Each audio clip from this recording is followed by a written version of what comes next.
Hello. Hi. It is I, the man of the hour, running on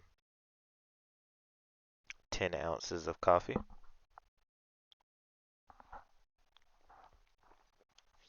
That's good stuff. Alright, so swords. Swords. They have the three roles of sustained boss damage. That would be 1B. Add clear, which is 2. I don't think it does it very well, but yeah, it makes sense because it's ammo. And 3, utility, which really is like one exotic. Pretty much. And I guess, some blocking utility stuff. We'll get to that. We'll get to that. So, the good and bad, right? Best speed utility in the game due to Eager Edge. I mean, moving fast as fuck is always nice, right? Yeah, Eager Edge is really good. If you don't know what Eager Edge does, it lets you move really, really quickly. Okay, like super duper duper fast.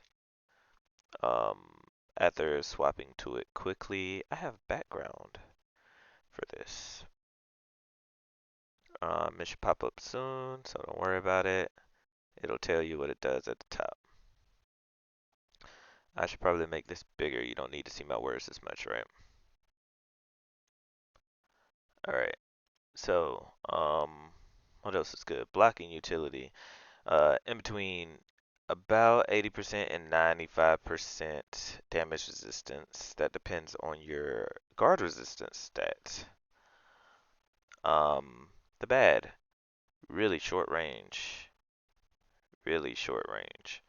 And they are better at sustained damage other than burst damage, despite the fact that you are in close range. That is a problem for me.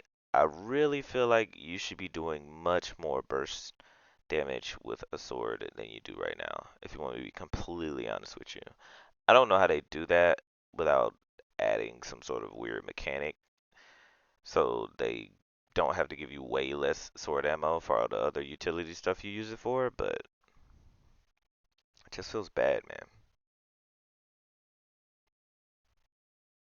Alright, so now we talk about the frames. What? Swords have frames? Yes. It's Destiny. They have all kind of stupid shit. So, there are three types of frames.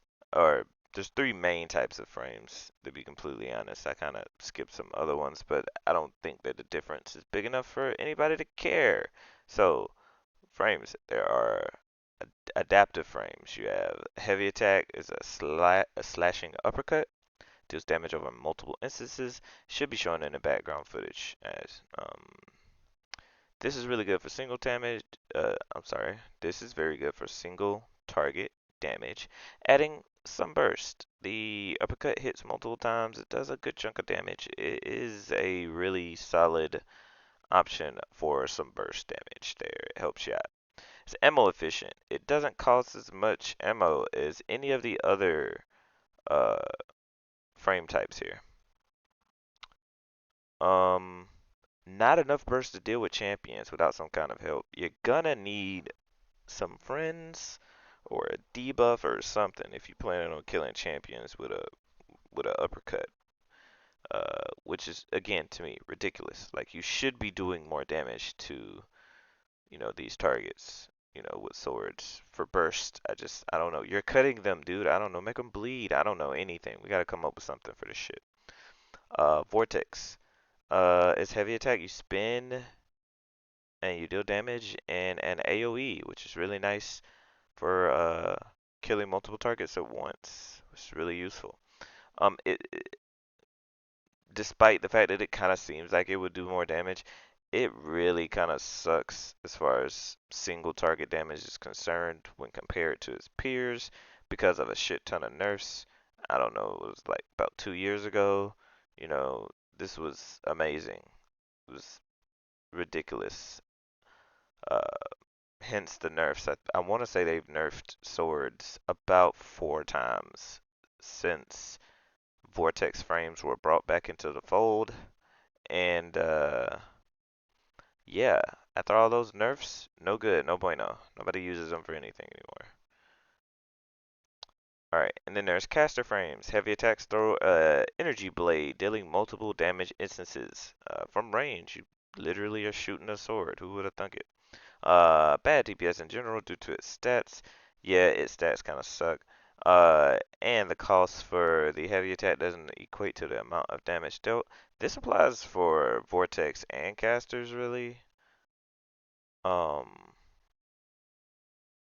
but I emphasize it on caster because caster does even less damage. I guess the argument is that you're doing it from range, but I don't know. You kind of gotta aim that thing.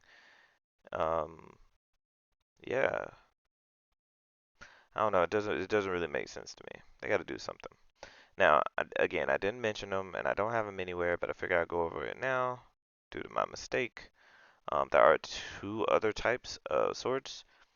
One is exclusive to Titans, and the other is exclusive to Hunters. The lightweight sword is exclusive to the Hunter. Those allow you to do damage quickly. You swing faster. Um, and its right click is like a, I don't know, it's just like a slash really. Basically its niche is that it attacks faster. That's kind of its thing.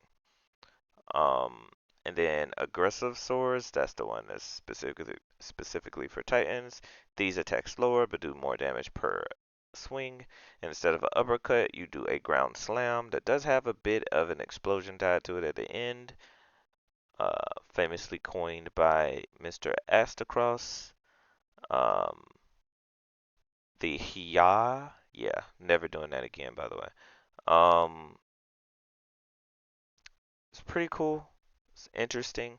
They do a bit more burst damage than most swords because of the amount of damage per swing and the amount of damage you do on your downward slam, but it's still not enough to justify its use in high-end content compared to most other heavy weapons. If it sounds like I'm kind of down on swords, it's because I am. They're fun and they're neat, but I don't think that they're really good. The only viable sword, in my opinion, are the two exotic swords that we actually care about, which would be Lament and Heart Shadow. And Heart Shadow is only good because of its utility, whereas Lament is good because it does what swords are supposed to do. Fucking burst damage, dude. So yeah, I figure I'll go over some mechanics a little bit here as well. Your primary fire is your light attack. Your secondary fire is your heavy attack. This does increase damage based, well, all of these things do increase damage based off your impact stat.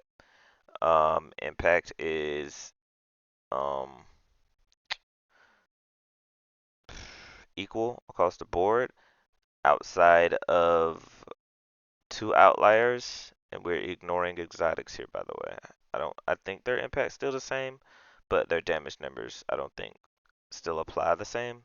But anyways, for all swords outside of Bequest, or lightweight frame swords, or heavy aggressive frame swords, all have the exact same impact stat.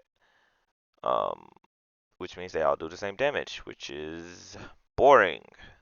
Really, to be honest. That means that on swords, you're basically just looking for perks. Now, on lightweights, they do less damage but hit faster, which does lead to the same DPS regardless, or roughly the same anyway. And same thing applies for aggressive frames, although I think they're slightly higher. Again, not significant enough to cause a ruckus. And Bequest has like, I don't know, like 5 to 10 more impact at base, which does make it the highest damaging sword in the game. So for things like Crota, because for some reason they decided he should take more damage from swords, just trying to make us use swords, um, it would be the ideal pick outside of using something as stated previously like Heart Shadow or Lament. Um, but in general, they all do the same damage, which again, boring. Um, and then your ability melee would be your block. Now, your whenever you pull out a sword, your original like melee attack ability or whatever is taken over by a sword energy, which I guess makes sense because why would you melee normally when you have a sword? Um, the way it works is that it drains whenever you use your heavy attack. It drains completely when you use your heavy attack. It also drains over time, depending on your guard endurance stat, while you're blocking. It used to matter if you took damage, but now it doesn't even matter because they have to keep buffing swords because swords are bad, but they don't want to give them damage. They're giving it like the scout rifle approach, and I hate it because the difference is that with a scout rifle you're constantly safe, whereas with a sword you are not, despite their blocking mechanic. Regardless, I digress. Um, Sword stats that are different from other guns. I've mentioned guard endurance already. That's just how long while blocking your sword energy stays up. Guard resistance is the amount of damage reduction you get whenever you are blocking. Charge rate is the rate at which your sword energy recharges. Um, that's what's the energy thing we've been talking about this whole time. All of those are dictated by your middle stats. Um, and I think there's like one, maybe two uh, sword exclusive perks that adjust charge rate, guard resistance, guard endurance, that sort of thing. Um, if you have any energy whatsoever, whenever you use your heavy attack, you will do the maximum amount of damage with your heavy attack. If you do not have energy, you will not do the maximum amount of damage with your heavy attack. This is important to note. Also, heavy attacks cost more depending on the frame. I will not be going over those because I do not care enough about swords to give a damn, and I honestly don't think you should either. Um, so now we're going to go over perks. There's a couple of them here that I like. First of all, in the first column, the only thing that you really care about in that first column is Jagged Edge. There are other options, but I'm telling you now, none of the rest of them matter as of now. The only thing that matters as far as swords go is their damage, and Jagged Edge gives you more impact stat, therefore more damage. So that's what you want. Um, in the second column, you want Sword Master's Guard. This is going to give you your guard energy back faster, like really fast. It does mean you have the lowest amount of damage resistance when you block, but with a sword, you're not going to be doing both typically.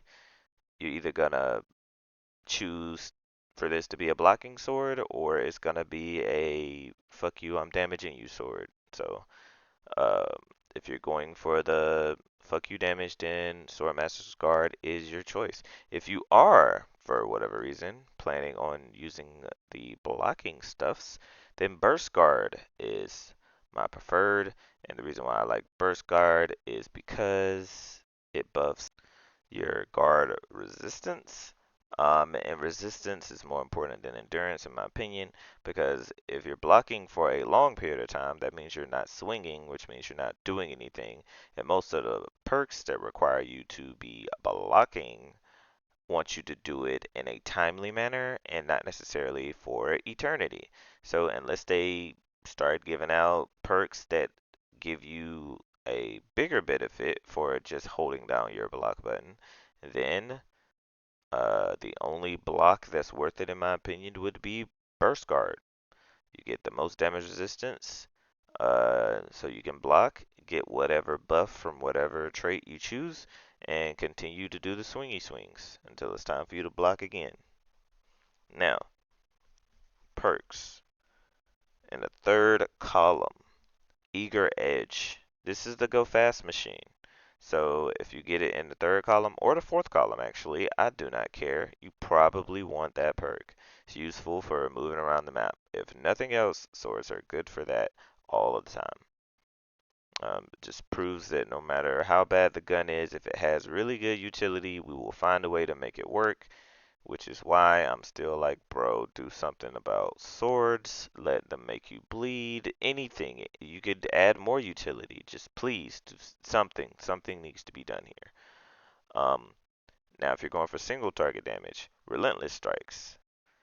Every 3 light attacks, you gain 1 sword ammo back. This is triple tap, but for swords with less steps. Nice. That's it. Now for ad clear, you want Tireless Blade or Duelist Trance. Tireless Blade is every other powered sword kill you get ammo back, and Duelist Trance, uh, that buffs your uh, charge rate and guard stats. I think it gives you like 50 per. Um, it doesn't really matter what it gives you, to be honest, because it's almost going to max out everything. It's just going to make everything much better. Um, as long as you don't swap the away from the sword, which I also think is kind of dumb. But yeah. Then, if you're looking for blocking stuff, you want flash counter or counter attack. Flash counter is whenever you block, if you block a melee from the target, then you will stun them and uh, I don't think it's actual weaken, but it's basically weaken. You will stun them and weaken them, basically. Counterattack is just a 50% buff to yourself. Uh, so Flash Counter is a group-wide debuff, whereas Counterattack is a you damage buff. Really just depends on what you're trying to do. And to be honest, the blocking thing's almost not even worth it. But I figured I'd mention now because they gotta buff these swords somehow. So I figured I'd keep you in on the loop on what I think could eventually be meta. Because I could imagine having group wide debuff for X amount of time. If it was somehow easier to activate, that would be great. I think that would be amazing. It also deals with that whole, oh, the boss is always stomping thing. So if you could just time that out over and over, then you be giving the team a buff completely, and it'll make the boss just keep stomping you while it's doing basically no damage to you, because you would be smart and use burst guard. Um, Therefore, you would be taking almost no damage, which would be cool. Fourth column. Again, I'm gonna say it one more time. Eager Edge. Yes, I mentioned it earlier. I do not care. Eager Edge is the reason for Sword's existence as of now. It just is. Whirlwind Blade and Surrounded for single target. Whirlwind Blade is the more damage you deal with your light attacks, the more damage your light attacks do. No, I don't think it's light attacks. It's just damage in general with your sword, which is nice. So great for single target or boss damage. You just keep hitting them. This goes really, really well with Relentless Strikes. This is like the key I'm doing boss damage perk combo. It's just Relentless Strikes and Whirlwind Blade. And then Surrounded, which is basically just Whirlwind Blade with less steps. And I think they have about the same amount of damage whenever you get Whirlwind Blade cranked up. So that's also neat. And Incandescent or Chain Reaction for ad clear. Yeah, Incandescent, AoE, Chain Reaction, AoE. You probably could even throw in the other one for Void to stabilize rounds. I think a couple swords have that. Yep, same thing. hmm I know I spend a lot of time on swords. It's because you gotta explain how swords work just to get to know that they're not even worth your time. This should be the longest video I put out for this sort of thing for a while, just because again you have to explain swords so much. But in general, no, not worth it. The only ones that you care about are exotics, um, namely Lament and or Heart Shadow. Otherwise, I don't really think it matters that much. There's a couple other exotics that are kind of cool, but again, not like they're not breaking the meta. They're not actually usable in the meta. If it's time for you to use a sword, nobody's calling for anything outside of Lament, and then occasionally you'll hear about Heart Shadow. Otherwise, if you're using a sword, it's just some regular sword. So Yeah, that's it. Later.